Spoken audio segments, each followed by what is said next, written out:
Concernant les types des utilisateurs du wiki, les wikis peuvent être utilisés pour de nombreuses raisons.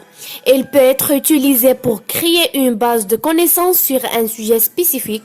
Par exemple, voici un wiki dédié à la série Lost, Lostpedia. Les wikis peuvent également être utilisés comme documents du programme, tels que la documentation de lecture VLC.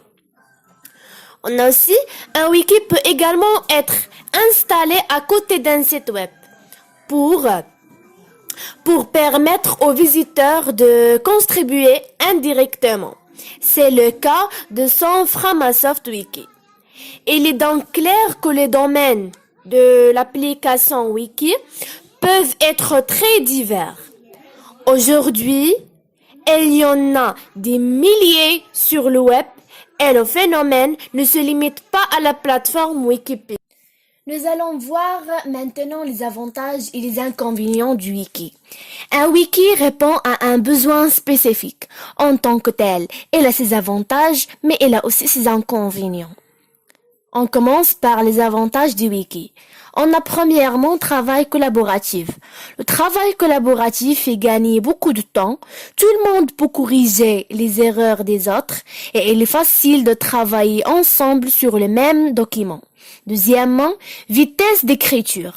L'accès pour ajouter ou éditer des pages est très intuitif sur un wiki. De plus, les formulaires d'édition sont conçus pour faciliter la tâche des éditeurs, par exemple en utilisant un langage de balisage simplifié. Troisièmement, apprentissage rapide. Alors, reprendre un wiki est très rapide. Quelques minutes suffisant pour apprendre un navigueur et à modifier différentes pages et à créer de nouvelles pages. Quatrièmement, technologie avancée de moteur wiki. N'oublions pas le côté technique. Grâce au monde de l'open source, les moteurs wiki présentés aujourd'hui sont fiables et avancés. Elles ont un mécanisme d'historique, un espace de discussion. Et dernièrement, plusieurs applications possibles. Nous pouvons imaginer toutes sortes d'applications pour Wiki. Il peut être utilisé comme base de connaissances sur un sujet, documentation, de programme, d'utilisation au sein de l'entreprise. On passe à les inconvénients du wiki. On a premièrement neutralité des informations. Alors sur un wiki, n'importe qui peut prétendre être un éditeur. Chacun peut décider quel sujet il souhaite aborder. Mais aussi comment le sujet sera abordé sur un plan social, économique, politique, etc. Deuxièmement, bruit et pollution. En plus de problèmes de neutralité de l'information, tout clan peut contaminer les pages wiki. Cette pratique est correctement surveillée sur les sites du wiki à très fort trafic comme Wikipédia. Cependant, cela est plus problématique pour un petit wiki. Troisièmement, il n'y a pas de structure standard.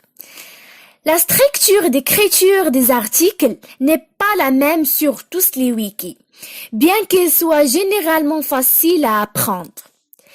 Cela peut être un problème pour les nouveaux utilisateurs. Et dernièrement, page blanche partout.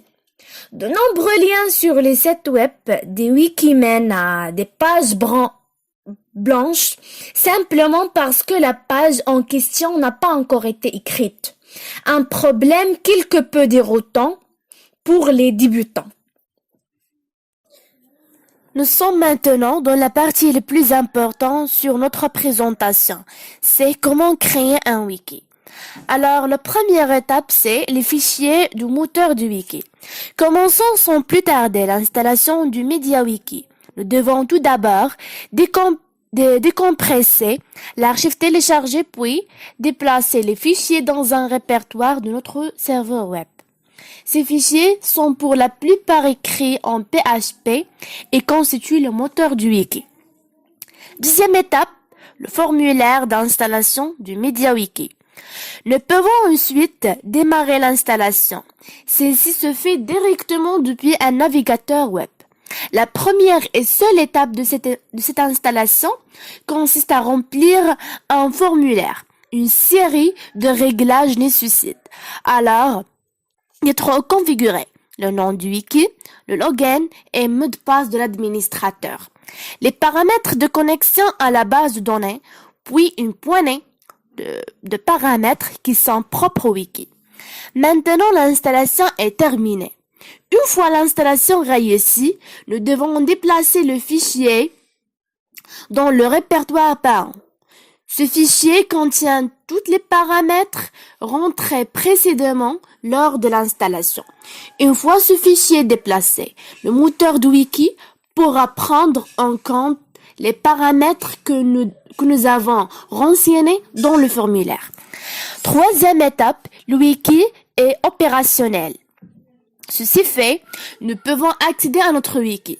Il est maintenant tout à fait opérationnel et nous pouvons ajouter ou modifier les pages, exactement comme sur les ténors du genre. C'est aussi simple que cela. Cependant, le nombre de réglages additionnels sont envisageables. Quatrième étape, description des paramètres personnalisables. Alors, la configuration fin du wiki se fait à travers un fichier de configuration appelé localsetting.php. Un manuel installé par défaut sur votre wiki est dédié à la description des variables de configuration.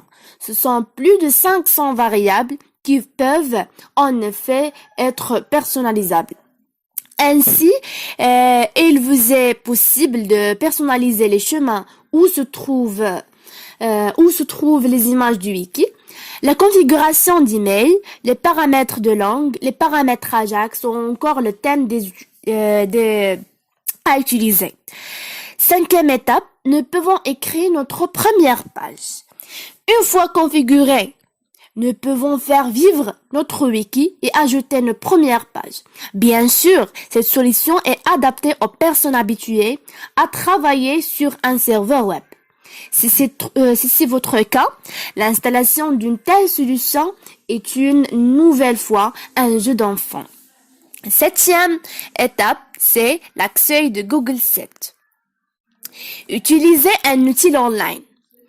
Pour notre plus grand bonheur, de nombreux éditeurs ont créé des outils permettant de disposer d'un wiki sans aucune connaissance particulière. On trouve dans ce domaine l'incontournable Google Sites ainsi que le français CAFWiki pour ne citer que. Nous allons nous intéresser dessus à la plateforme Google Sites. Contrairement à l'installation complète d'un moteur wiki, l'utilisation de Google Sites est vraiment à la portée de tout le monde. La première étape consiste à vous connecter avec votre compte Gmail ou à créer un nouveau compte si vous n'en avez pas encore. Huitième étape, c'est configuration du wiki. Ceci fait, le bouton Créer ta site vous mènera à un formulaire de configuration dans lequel vous pouvez choisir le nom de votre site. Le thème utilisé est bien plus. Vous pouvez également spécifier si votre site sera visible partout ou seulement par ce dont vous aurez autorisé l'accès. La dernière étape, c'est le wiki est online. Et voilà, c'est terminé. Votre site est online. Vous pouvez dès maintenant ajouter et modifier des pages. Vous pouvez également affiner les paramètres de votre site ou tout simplement en créer un autre.